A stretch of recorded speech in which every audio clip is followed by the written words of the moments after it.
There is beyond the azure blue. And to so do and cat a piece of war and section. Another and Quamshano, football, Yacobo football. No, we have been said you do for the Yanko Ponce, we never share. A software, a selling Yanko and Nantin Soswa, and go big, yet the Anya, or that Pam Waka, and then Niponia and the Sakra Soswa, as of one so other politicians are.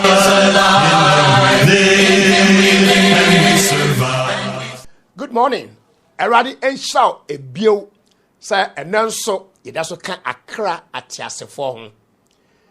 Last week, me ba wonchen. Na me no koswara ekasai. Erefa ekwan a emrante de maba wa bi no mo. Asore peso mo kire se. Sabe. Wo mo ahuru nyansa ani nimide afufuro bi. Na Bible no a ekura ye no. Enye onyankopon asem. Ye kono me twodwe gina so se. Wo Bible no a ekuta ye no emo no.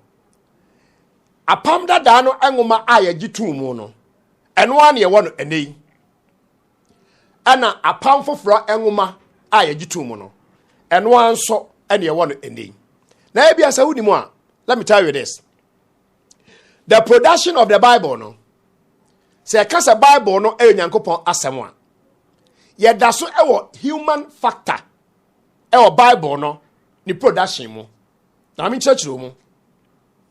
Human factor no ene say Holy Bible no eda ho no enchichemu a ewo mu te say chapters and verses no eno Nyankopon na yo yewo mfatu utirim enipa ana ocheche atro no a wakenkan ni mu into chapters and verses ne botaye nyina no say ebeboa ama wa wo kenkan no why systematic ewo reading no emu erunti na nema Bible so a yes say Genesis chapter 1 verse 1 chapter any verse no enya Nyankopon ene yeye it is a mistake bi about chapter any verse mu a wontumi mfa nkohye Onyankopon na won ka se enam se obi aye mistake ewo chapter any verse mu ntino ade no emfiri onyame.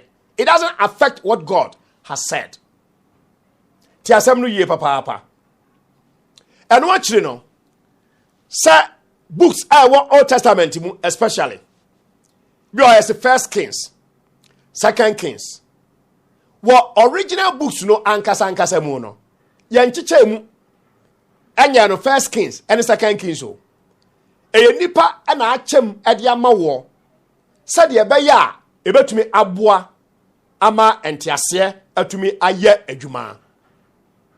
Really adofo a wutie me sansan seven komo ya me no edie no ayefa Bible ho no enipa bebre enim enti wo huri eba conclusion ahodo a wonim ade a wo ye eye dan ana ebenya 66 books no a ene ekura yin mamini kan chọ say eye highly educated people and ye di wo mo esi ho Emma Bible no nyame asem anase enye nyame asem Jewfo empanimfo a omosua apam dada no ene apam foforo no omosua ni yie no omo akọ school akese ana edi sa adwuma no ede maayen ye fra no canonization. Canon no simply means a measuring rod. It say ruler. I had to ade ho. The Bible no I go through a lot of stages. For example, in the Old Testament no. Ebra ye di kan atro Old Testament engoma no. Last week I make catch say Flavius Josephus akachira say Old Testament books no na eye 22 ana ene eye 39 no a so wan hwe ni abeka say contradiction bia emamu. First, second, third, fourth and fifth books of Moses ewo Holy Bible mu no eye Genesis, Exodus, Leviticus, Numbers and Deuteronomy no In the old Jewish Bible, no, na one book pe. You find the Torah. And now so say the Pentateuch. The Pentateuch. Into all 5 books, no, na a bomb back. She said 39. Near you 5 for free one. Abeka saying. The entire Flavius Josephus, I can't say books here 22 in a church room. No about 1 Samuel, 2 Samuel. In the old documents, no, 1st and 2nd Samuel, no, one book fair. 1st and 2nd Kings, one book fair. 1st and 2nd Chronicles, one book fair. The book of Lamentation, attached the book of Jeremiah. So forth and so on. So when you say when you know Bible one, you are sounding so simplistic and accusing the Bible falsely, or accusing the system falsely. Say obi ashada ayi Bible nu bia frim, and odi akwatu ba bia na dia to ato abebre a mo ye no. Wunim bibia ubisa ye kire mu. No watumi ate adekode no aye ka no ase. What 332 BC enya AD. Ebra Alexander the Great, at the age of 20, Oba ebe konka ewiase nyina no. Alexander etaske 70 scholars. Enye JHS for. Enye first degree for. We are talking scholars. So unim the akos wo ewiase a.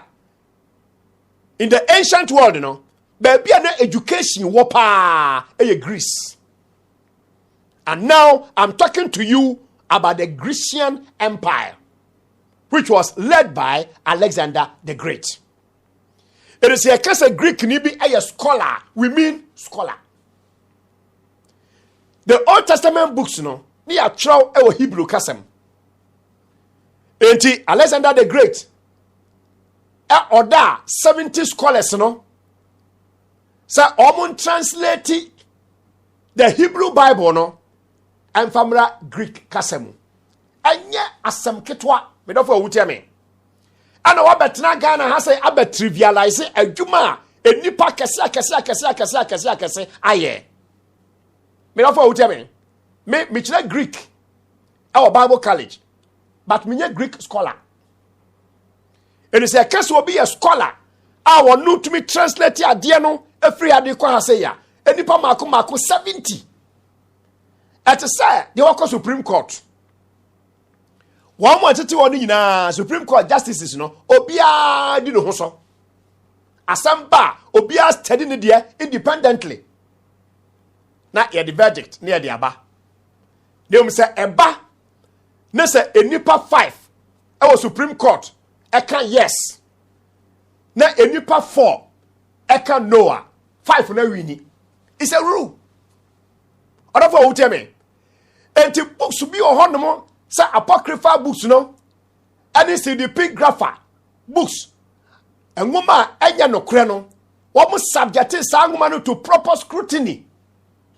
And sana, ye ebiatum say, we ye inspired of God, and a way ye in free onyankopon.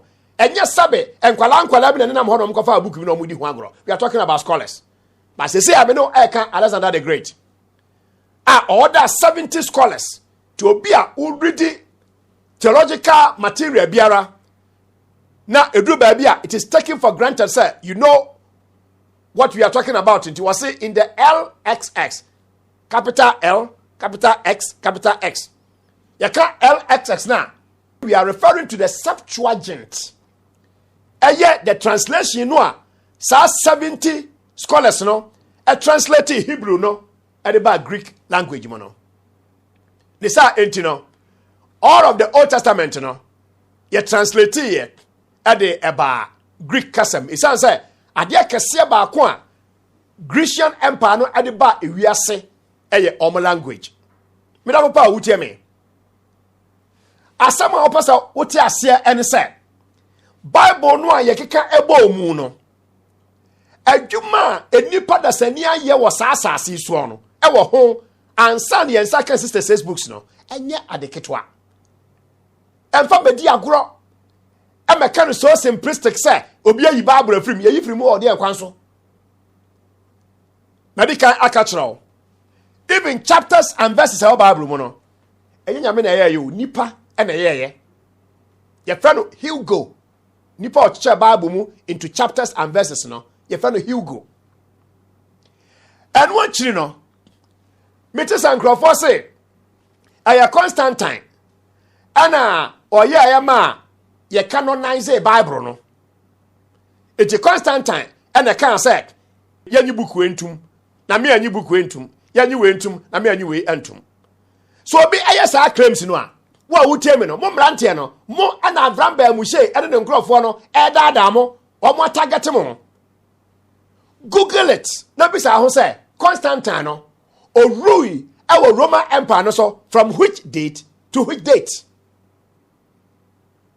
na fa share history and kasa mu na fa sua de Constantine and I for kwache Bible mu o kan say yemfa we yentu we ntwene yemfa we yentu we ntwene me da fo awutie me eye enkrofo a na wo mo asua nyamesam akọ akiri a Jewfo rabbis eka ho bie.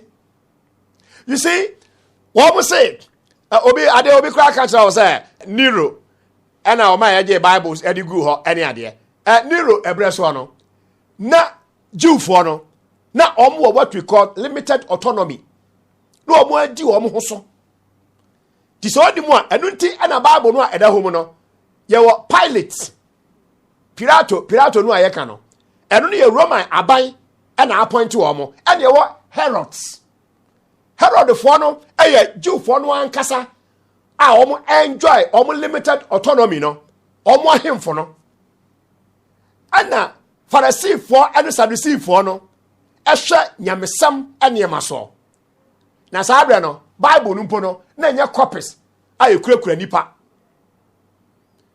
wo be kwa asore dem no enwuma na e ba akope ena da ho ye maso de to akola wadi 8 years ekon ho a obeta ahwefom sese ya tie komaso de beto ye ready wi a akwabrane asa maso de akwakoto wo se ye gege Bible wo dem da mo ye print Bible ankasa ene ye gege Bible no free hwan nsam aya na ada ana obonsam enam sa nipa we no so eda da nipa na onhwa ade no mu eyie scholars a wo mu agina ho Jewfo ane Christopher a wo canonize the sister says books ya e wo Bible mu esan se sabre no nyina ampo no na enkrofo ahyase edi atro e de fa Awurade Yesu Kristo ho last 2 weeks me no kasa fa Gnosticism ho wo be enkrofo mo sua ade in the book of Acts na binom near from Epicureans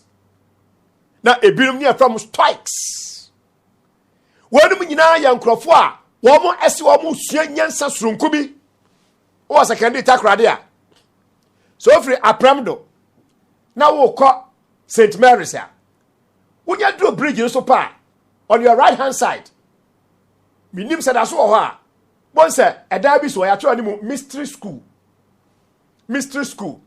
they don't claim to be Christians say sua nyansa bi akosua nyansa bi nimdia bi ni ade no mystery schools no and na yesa me da papa wo teme eti ebehia se etwase ye canonize books no ye de measuring rod eto ho na ye hwe se enwoma wei enti enokra se ye tumi consider se a scripture anase eni ho kwan se ye ne saa when in process of fa so no the any kind they had to critique the materials enti sa enimity for the this adwuma no what result to ade bi e fa no higher criticism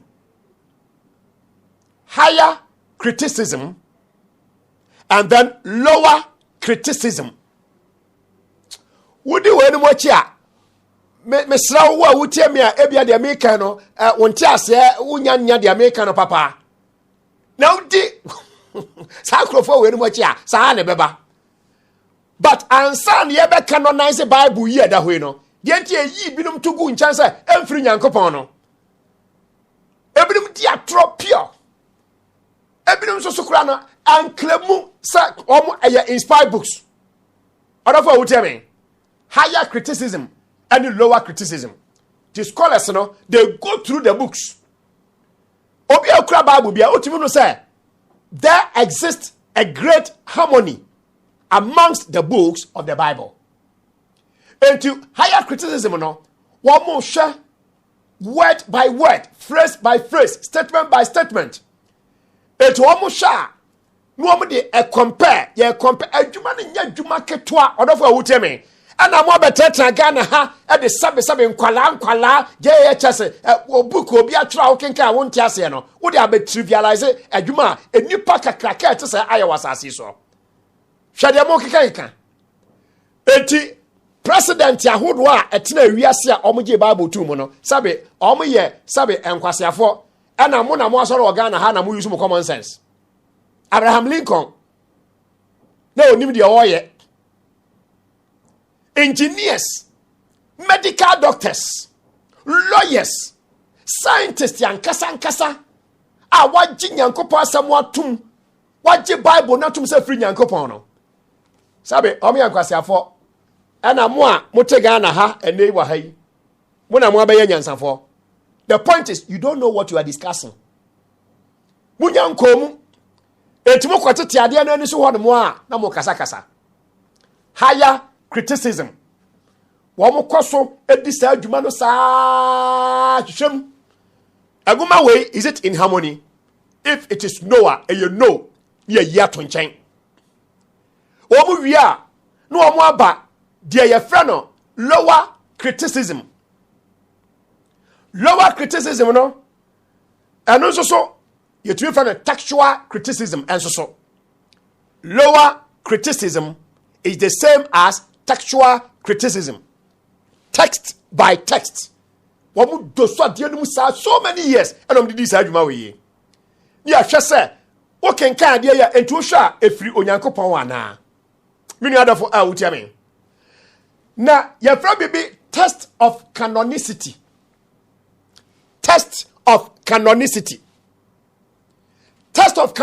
no ene say e dia ben susubia ana sa scholars yi egina asunti a mu book of Enoch ene mo gospel of Barnabas ene gospel of Judas na mo keke no ye reject sa books no. Now enjoy this. Me know I can bibi afri a renowned scholar ye friend Dr. Roger E. Dixon. If you care to know her, I sat under his feet as a student. We trained me for so many years. Ebia utwe ukra ni book nanso wunim. Ene version of the Bible aba nipa bebre Owusu the teacher's Bible. Dr. Roger Dixon single-handedly ono kwa no translate sa ngomande mai no bi already bi ahun say very very accurate and accommodating. Dr. Roger E. Dixon o book bi ho ye found the fall of unbelief. The fall of unbelief. You can Google it. Probably. We sabe to me aka the soft copy. No wa hwehwem. Sa scholar kakraka te say what sua dia sa wa benya Roger Dixon wa benya wo yahye. Wotu emira no wa kiresie. Tigana mai any more common sense ne ho na we amugina mo keka de mo keka no. I sat under the feet of Dr. Roger E. Dixon, the author of the Teacher's Bible. The nayase and ametnae esuade. Then the book The Fall of Unbelief no may refer to page number 426. Obebwao na the test of canonicity. The entia enguma bi no ambobodi no a ebia wonte da omde hunahuna wo no wo boa half scholarship and omde ye de omoye no. They read some things they don't understand. And son ebaji book bi atum sa eka engoma nyankopon ede ba ye no eho no. Questions omo bisa no emu binie. Number 1, did the Jews accept as inspired the specific Old Testament book under consideration? Enguma etwase ajutum sa eka Bible ho a Jew for no edi kan tro ade ndem omo no omo je tumu sa eka enguma onyame ede aba no ho ana omo kwa shedi kan no. It is a book of Enoch, the Ethiopic book of Enoch. Yawa book of Enoch no and yawa Ethiopic book of Enoch. Sa books na moka nyina no Jew for na anyantu. Sa eka inspired books no ho. It ya fe no mbeka sa de ama Jew for. Ora for wo tell me. Number 2, is the book endorsed by other inspired writers? And say the book bi atum no question on bisa no. Questions bi no. Sangoma no. Wo mo eju o mutum say o mo onyankopon efa wo mo so etro Bible no. Wo mo age sankrofon atumu ana. And I make catch say in order to buttress a point no. So you are a scholar, you are at liberty. So bet me quote to obia. Now they buttress your point. And no ma sa onipa no writing no. E may inspired. And no man may sacred. Question number 3. Did the first century Christians accept as inspired the specific New Testament document under consideration? Christopher ID Kano. Sangumei, Obujutumu. Sa eka apam for ne ho ana. Wo kwa kenkan gospel bi a wo ka kira wo say Yesu Kristo ekoware. Ontom keken sam no basa. O ware Mary Magdalene. Ebinom so say Yesu okoware wo France. Ebe na wusu afọ kra wo France. Enam say aya atronti no accounts no aya bisi basa. 81st century no say Christopher no anye book na ntomu a ye de kan Bible ho a enye yie. Was the specific New Testament book written in the 1st century? Eguma no aya ka ho asem no.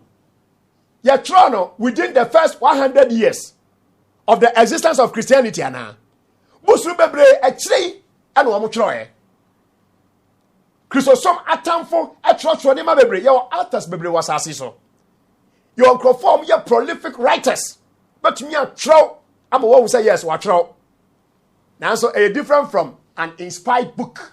Unyankopon nam nadom so na odiama adasama. Were these books recognized by Jesus and the apostles as being of divine origin? Yewra Yesu ba no okotu extensively, especially from the Septuagint. Eti ekwan ba kwa scholars me faso no say sanguma yi ansa de beji atumu no Yesu ba no ono ojetumu o ma hinti bi sasa angoma no eye papa apostles no enso gitumu ana. These are some of the questions omo ebisa. Does the specific Old Testament book fit into the divine chain of prophets? Ye fra bibi divine chain of prophets. Ye wo prophet for papa e wo Old Testament mu. Ana ye wo prophet for omo nye papa e wo Old Testament mu. Wo mu anye papa no omo ye obonsam de ne bebre e church books. Ana omo disguise wo mo say wo mo ye nyankopon enkrofo.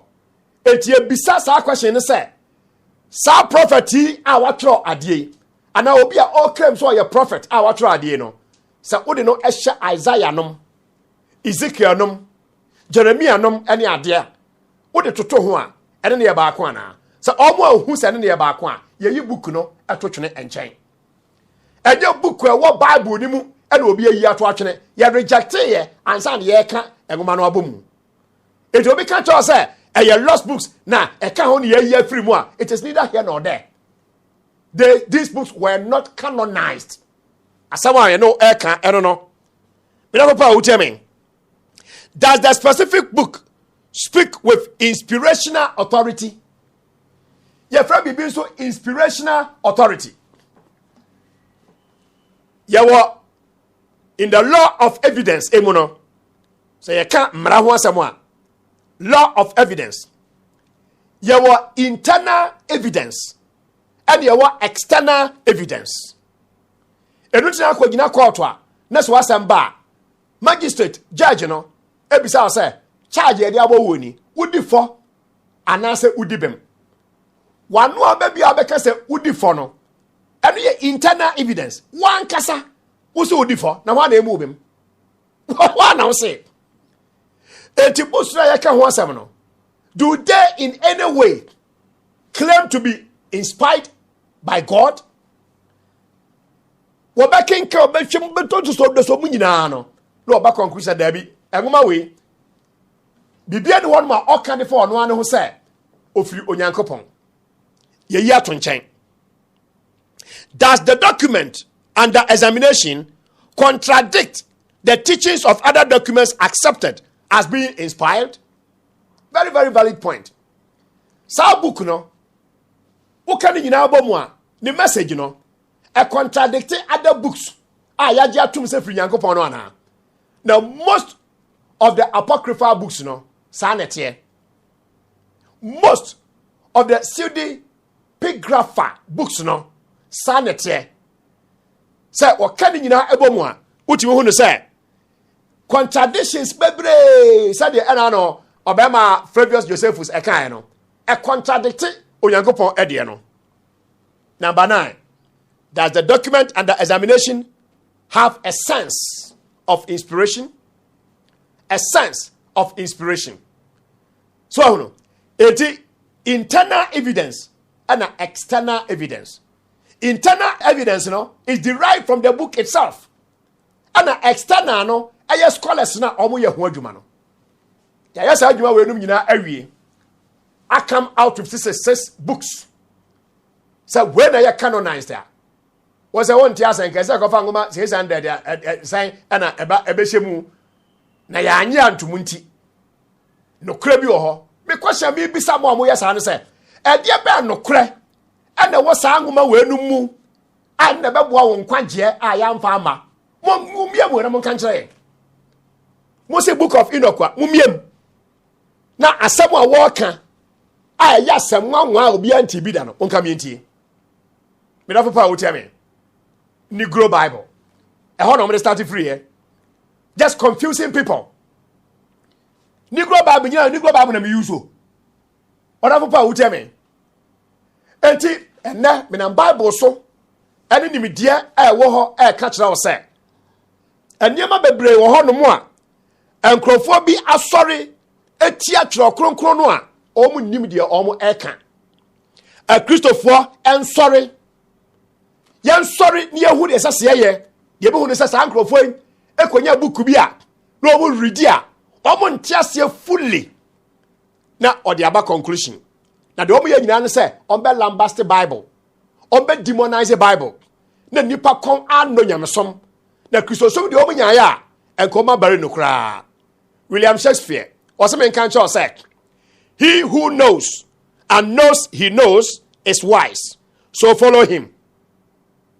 But he who knows not and knows he knows not is ignorant, so teach him. But he who knows not and knows not he knows not, Shakespeare said, he is a fool, so shun him, shun him, run away from that person. Obi ho onim ade a wo ka no enso so oso onim. Next week mesa aba won champion erade enhira ene anopai. Sorry so wan tene ma bia se a ba kakra obeti ase. The Churches of Christ salute you and good morning. God richly bless you. Bye bye. There is a God.